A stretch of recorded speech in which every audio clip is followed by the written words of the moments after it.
वैश्विक परिवेश में रूस भारत का सबसे अच्छा दोस्त माना जाता रहा है, लेकिन बीते कुछ सालों में दोनों देशों के बीच के रिश्तों में बदलाव देखने को मिले हैं।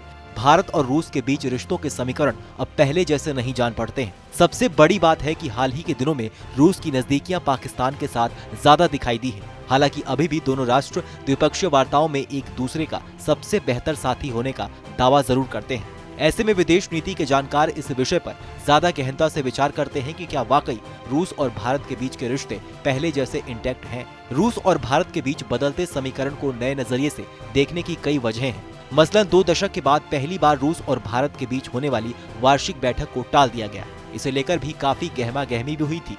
जानकार कई तरह के कयास लगाने लगे, लेकिन दोनों देशों ने इसकी वजह कोविड-19 महामारी को बताया था। दूसरी तरफ रूस और पाकिस्तान की बढ़ती करीबी की भी बात कही जा रही है। हाल ही के दिनों में रूस और पाकिस्तान के बीच भी करीबी बढ़ी है। पिछले साल नवंबर के पहले हफ्ते में रूसी सेना ने पाकिस्तान के साथ सैन्य अभ्यास किया था। इसके अलावा रूस पाकिस्तान में इंफ्रास्ट्रक्चर को लेकर कई बड़े प्रोजेक्ट्स पर काम कर रहा है। इसमें से एक बड़ा प्रोजेक्ट LNG पाइपलाइंस का काम है। हालांकि रूस के द्वारा पाकिस्तान में सैन्य अभ्यास से लेकर भारत के साथ रिश्तों पर भी कई दफा सफाई दी जा चुकी है। एक समाचार एजेंसी के मुताबिक रूसी मिशन के उप प्रमुख रोमन बाबिश्की ने 20 दिसंबर को कहा था कि भारत को रूस और पाकिस्तान के संबंधों को लेकर चिंतित नहीं होना चाहिए। रूस संवेदनशील मामलों को लेकर बहुत सतर्क रहता है, लेकिन हम पाकिस्तान के साथ स्वतंत्र रूप से द्विपक्षीय संबंधों को लेकर भी प्रतिबद्ध हैं।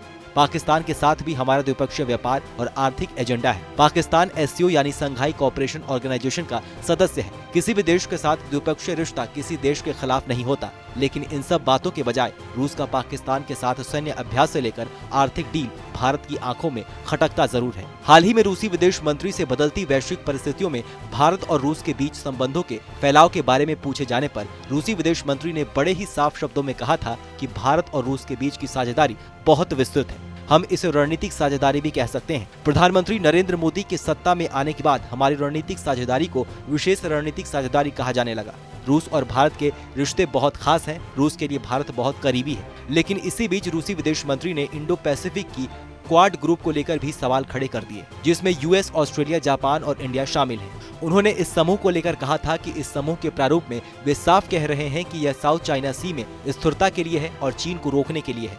रूस चाहता है कि भारत और चीन के बीच रिश्ते शांतिपूर्ण हो। ऐसे में जानकारों के मन में संदेह इस बात को लेकर भी हो जाता है कि भारत और अमेरिका के बीच बढ़ते रिश्ते और चीन के साथ बढ़ती तल्खियों का असर कहीं दुनिया की सबसे पुरानी दोस्ती भारत और रूस पर ना पड़ जाए। आपकी इस खबर को लेकर क्या राय है, हमें कमेंट सेक्शन में लिख के जरूर बताइए। बाकी देश और दुनिया की तमाम बड़ी खबरों के लिए देखते रहिए TV9 भारतवर्ष। न्यूज़ टॉप 9 रोज सुबह 7 बजे और शाम 7 बजे सिर्फ TV9 भारतवर्ष पर।